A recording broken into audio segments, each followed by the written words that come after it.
Olá, espero que estejam todos bem. A proposta para hoje é darmos continuidade ao estudo do livro Caminho, Verdade e Vida, de autoria espiritual de Emmanuel, com psicografia de Chico Xavier. E o capítulo proposto é o 175, intitulado Cooperação, cuja base evangélica é a seguinte. E ele respondeu: como poderei entender se alguém me não ensinar? Atos dos Apóstolos, capítulo 8, versículo 31. E contextualizando essa narrativa, é importante que nos baseemos na obra de Cairbar Schutel, intitulada Vida e Atos dos Apóstolos, em que, tomando contato com o prefácio e os primeiros capítulos, nós nos recordamos de que Atos é um livro, é o quinto livro do Novo Testamento, compõe, juntamente com os 4 evangelhos, o Novo Testamento, e foi escrito pelo evangelista Lucas, responsável pelo terceiro evangelho, e foi escrito em grego. Atos é um livro que propõe um recorte na história do cristianismo que vai desde a ascensão de Cristo até a chegada a Roma do grande arauto da Boa Nova, Paulo de Tarso, o que supostamente aconteceu em torno do ano 63 depois de Cristo. Para falarmos especificamente do capítulo 8, verso 31, é importante também que tomemos por referência a passagem citada por Schutel, que ele intitula Filipe e o eunuco de Candace. Na verdade, eu peço licença a vocês para brevemente descrever essa situação, essa narrativa, e a partir dela, que possamos apreender os ensinamentos e as reflexões propostas por Emmanuel para essa passagem. Vamos lá. Filipe aí em questão, não é o Filipe apóstolo, Filipe um dos 12. É consenso histórico de que esse Filipe é aquele, muitas vezes referido, que a literatura refere como evangelista, apesar de que sabemos que ele não é autor de um evangelho propriamente dito. Esse Filipe era companheiro de Paulo de Tarso naquele movimento de difusão e de pregação do evangelho e nas viagens de Paulo para a formação dos núcleos do cristianismo. Ele fazia parte dessa equipe, desse grupo de Paulo, ou com serviços administrativos, ou com o apoio necessário a toda essa empreitada. E Filipe tinha muito esmero em evangelizar, em pregar a palavra do Cristo, o evangelho, a boa nova. Em certa ocasião, Filipe estava em Jerusalém e ele recebeu uma comunicação médium que era de um anjo do Senhor, ou seja, de um espírito do bem, da espiritualidade superior, ordenando que ele saísse da cidade de Jerusalém e se dirigisse ao sul, rumo a Gaza. E assim ele fez. No caminho, ele foi a pé, e no caminho ele se deparou com um coche. Coche era um veículo comum de transporte na época, puxado por animais, em que havia uma espécie de uma carruagem onde as pessoas eram transportadas com um mínimo de conforto disponível para aquele momento histórico. E lá havia um homem que lia a escritura e tendo profunda dificuldade de entendimento. Ele lia a uma passagem do profeta Isaías e encontrando dificuldade de entendimento. Tratava-se de um adido, de um representante, de um alto funcionário de um reino na África, de um reino etíope, não da Etiópia, cujas fronteiras políticas nós conhecemos hoje em dia. A Etiópia, na época, era uma região na África, onde se situavam os povos negros. Ela compreendia o sul do Egito, o Sudão, era uma região um pouco diferente do país Etiópia de hoje. E lá havia uma dinastia de mulheres guerreiras equivalentes analogamente aos faraós do Egito. E essa dinastia era conhecida como Candace. Esse homem, ele havia ido até Jerusalém e supostamente estava voltando para o seu reino, quando, tentando entender as escrituras, se deparava com sérias dificuldades. Filipe o abordou, até de modo incisivo, se dirigindo a ele e dizendo o seguinte: entendes, porventura, o que estás lendo? Imediatamente o homem, com humildade, respondeu: e como poderei entender se alguém me não ensinar? Justamente o foco do nosso estudo foi aí proferido por esse viajante, por esse eunuco etíope. Ele respondeu à indagação de Filipe, dizendo: como eu posso entender a Escritura se não houver alguém que coopere comigo me ensinando, me esclarecendo, trazendo isso à luz? E nesse ensejo, Filipe, ao invés de usar de opiniões pessoais, ao invés de usar um discurso próprio, Filipe aproveitou o ensejo da Escritura e anunciou Jesus. O homem o convidou a fazer viagem com ele, a seguir viagem com ele em seu coche. Eles foram. Filipe fez a evangelização, fez os esclarecimentos pertinentes àquela passagem, e até que em certa altura do caminho havia uma fonte de água. E nessa fonte de água, por ocasião dela, o eunuco perguntou a Filipe: existe algum impedimento a que eu seja batizado? E sentindo a sincera conversão do homem, Filipe disse que não, o batizou, e a partir daí esse viajante seguiu seu rumo, imbuído de grande felicidade, e Filipe também saiu de cena. É importante notar que houve de fato uma conversão rápida. E isso acontece. Na realidade, isso acontece quando o Espírito toca o coração de alguém, atinge sua inteligência, sua mente, sua razão. Realmente fica muito mais fácil essa conversão. E não há como negar que a espiritualidade superior, provavelmente a mesma espiritualidade que estimulou Filipe a seguir esse caminho, também agiu no entorno, agiu na preparação ali do ambiente e dos envolvidos nessa conversão. Emmanuel trata essa passagem, trata essa narrativa como uma reflexão para a cooperação, para a necessidade da cooperação. Cabe, portanto, que nós façamos uma análise sobre o conceito de cooperação. Etimologicamente, a cooperação, ela vem do latim, significa cooperatio, né? Quer dizer cooperatio, que nada mais é do que uma ação conjunta para um objetivo comum. Ora, dessa forma, subentende-se, ainda que subliminarmente, que exista uma preocupação no ato de cooperar com o outro. Preocupação essa que pode até ensejar num sacrifício individual num primeiro momento, em prol do coletivo, ainda que, em última análise, haja um benefício posterior, um benefício rebote individual após o atingimento desse propósito, desse objetivo comum.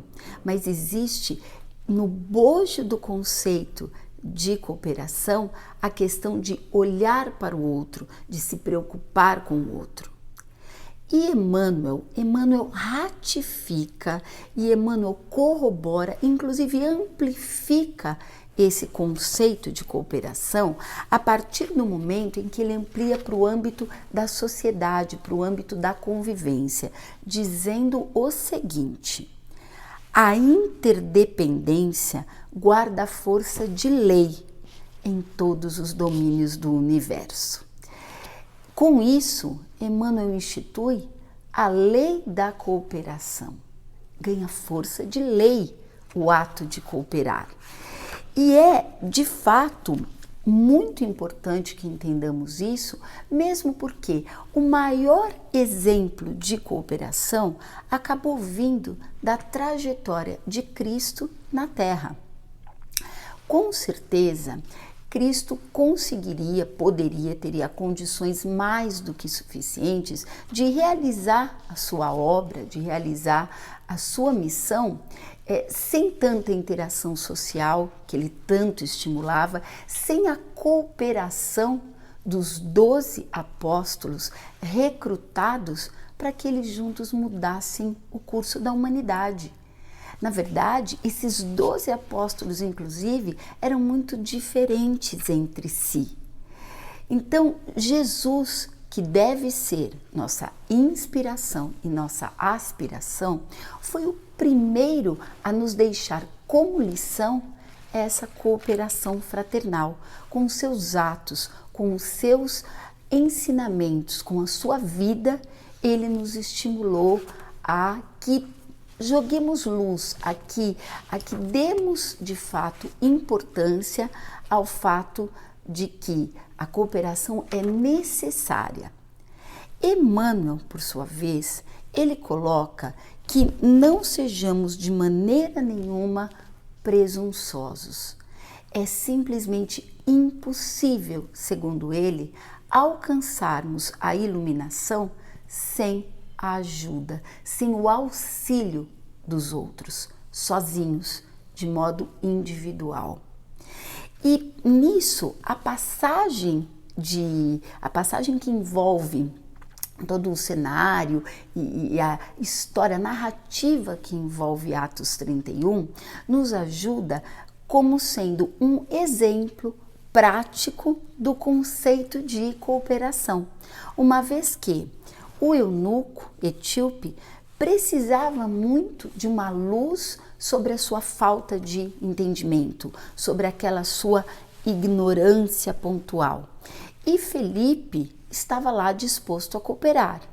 Por outro lado, Felipe também tinha como missão e também tinha como propósito a própria iluminação, cumprindo a sua missão de evangelizar, e a do outro. Então, houve aí um claro exemplo de cooperação. E isso nos traz à baila uma análise. O que será que existe de condição basal, de pré-existência necessária? Quais será que são as condições para que haja de fato a cooperação entre as pessoas, entre os homens? Existem duas condições que podem ser citadas, sempre pensando na cooperação rumo à iluminação. A primeira delas é que a nossa alma aceite definitivamente a condição da necessidade. Ou seja, nós precisamos nos atentar para o fato de que existe a necessidade desse aperfeiçoamento, desse aprendizado, dessa edificação, dessa iluminação. Esse é o princípio de tudo. Na narrativa em questão, aqui em Atos, no 8:31, nós observamos a facilidade que houve de aproximação e de conexão entre Felipe e o eunuco. Isso se deu apesar das barreiras entre eles, inclusive a barreira religiosa, um judeu, outro cristão, mas a abordagem de Felipe foi tão bem recebida, foi recebida por um homem preparado, com um homem ciente da condição de necessidade de cooperação. Daí aconteceu esse desarme, né? Aconteceu esse desarme porque não houve pré-julgamento, não houve resistência por parte de nenhuma das partes, na verdade não houve defensiva. Pôde-se estabelecer uma harmonia, uma relação amistosa ali, apesar de se tratarem de dois desconhecidos, né, para que houvesse o processo de cooperação fraternal. Não há de se minimizar, apesar disso, dessa cooperação, não há de se minimizar o papel que a espiritualidade tem nesses processos. A espiritualidade interfere sim, interferiu nessa ocasião e interfere no nosso dia a dia, na nossa vida. É importante que contemos com o fato de que nunca estamos abandonados. A estrada pode ser extremamente deserta, podemos estar num rinconzinho do mundo, mas sempre haverá um mensageiro do Cristo disposto a cooperar conosco se nós estivermos dispostos a aceitar a real necessidade dessa cooperação. A espiritualidade sempre nos provê de tudo aquilo que nos é necessário, útil e bom para a nossa iluminação. E ela realmente prepara a ambientação e prepara as pessoas para que isso seja levado a cabo. Não podemos minimizar esse fator, a ajuda da espiritualidade em nossas empreitadas.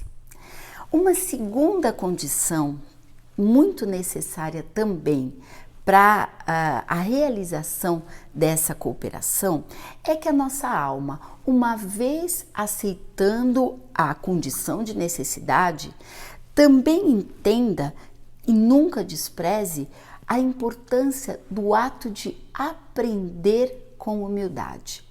Não adianta nada detectarmos a necessidade de cooperação, de aprendizado, de iluminação e não nos dispormos a, de fato, aprender com humildade. Na narrativa de Filipe e o eunuco, podemos inferir que o eunuco fosse um cidadão letrado, uma vez que ele era um adido, um representante de um reino.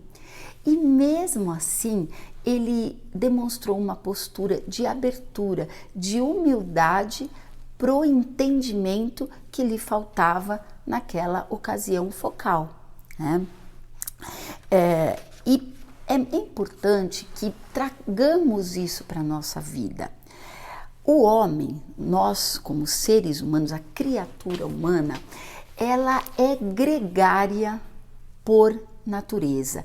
Ela é gregária, inclusive, por providência.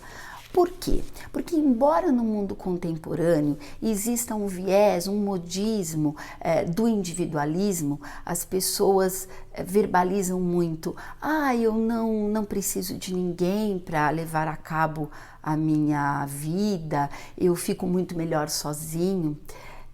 Esses jargões não são verdadeiros. Na verdade, o homem, a criatura humana, ela precisa do convívio social, do convívio familiar, para que haja essa cooperação. E é simples entendermos o porquê. Quando encarnamos, quando temos a oportunidade da encarnação, nós somos agraciados com talentos, com caracteres, com dons diferentes daqueles conferidos a outras pessoas. E é justamente dessa troca, desse compartilhamento, dessa complementaridade de talentos, de características e de dons que se faz a edificação, que se faz a iluminação, inclusive coletiva, eterna da humanidade.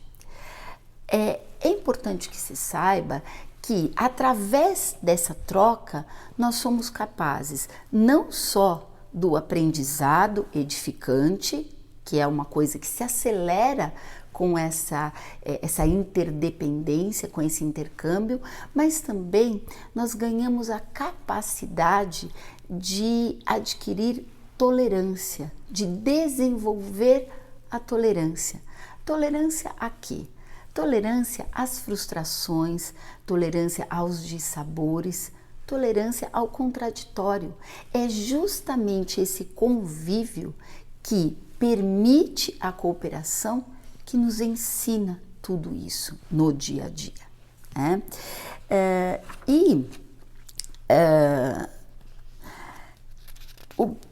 muito importante que, a partir de todos esses ensinamentos teóricos, é muito importante que encaremos a cooperação com um viés mais aplicado, com um viés prático. Na verdade, qual é a maneira de começarmos a cooperar? No nosso dia a dia, hoje ainda, amanhã, como eu posso começar a cooperar para contribuir para a iluminação da humanidade como um todo? Na verdade, não há necessidade de nada nababesco, de atos grandiosíssimos.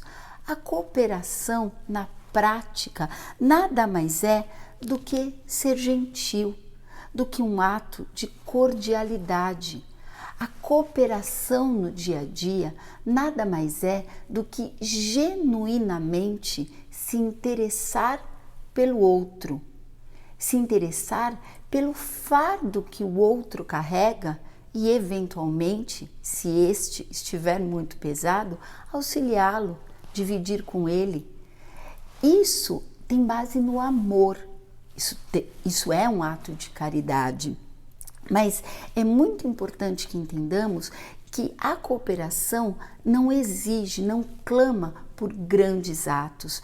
É a nossa participação nesse grande movimento envolvendo a cooperação, ela depende das duas condições necessárias, que nós já falamos, e depende principalmente da boa vontade para olhar genuinamente para o outro, que às vezes está muito próximo de nós, às vezes é um ser com o qual dividimos a nossa vida, e com ele é um ótimo exercício de cooperação, de iniciar o processo de cooperação. É fundamental que nos atentemos para duas situações. Uma é aquela que envolve a questão da cooperação, como Emmanuel a coloca. Não adianta sermos iludidos, não adianta termos presunção. Só conseguiremos a iluminação através do convívio e através do auxílio dos outros. Mas cabe aqui um alerta, cabe aqui uma atenção, uma vigilância, para que esse auxílio dos outros, para que essa interdependência não se torne, em momento nenhum, uma dependência, ou seja, para que a cooperação não se torne parasitismo.